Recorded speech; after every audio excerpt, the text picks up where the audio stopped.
দীর্ঘদিন বন্ধ থাকা মধ্যপ্রাচ্যর শ্রমবাজার চালুর সম্ভাবনায় নতুন করে আশার আলো দেখছেন বাংলাদেশিরা। মালয়েশিয়ার পর এবার সরকারের কড়া নজর মধ্যপ্রাচ্যের দিকে। প্রায় ৩২ মাস ধরে সাধারণ বাংলাদেশিদের জন্য ওমানের ভিসা বন্ধ থাকায় চরম বিপাকে পড়ছেন সেখানকার প্রবাসী ব্যবসায়ীরা।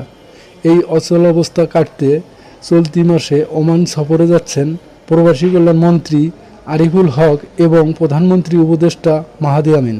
দ্বিপাক্ষিক আলোচনার পর ভিসা জটিলতার জট খুলবে বলে তারা বেশ আশাবাদী।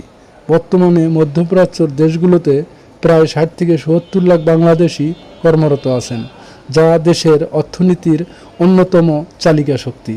বিভিন্ন দেশের ভিসা জটিলতা থাকলেও নতুন সম্ভাবনার দুয়ার খুলছে কাতারে। সম্প্রতি যৌথ কমিটির বৈঠকে দেশটি কারিগরি কেন্দ্র থেকে ইলেকট্রিশিয়ান সহ ৪টি খাতে দক্ষ কর্মী নেওয়ার আগ্রহ দেখিয়েছে। প্রবাসীদের দীর্ঘদিনের ভোগান্তি কমাতে দেশের ৮টি বিভাগীয় শহর কাতারের ভিসা সেন্টার স্থাপনের যৌক্তিক প্রস্তাবও দেওয়া হয়েছে।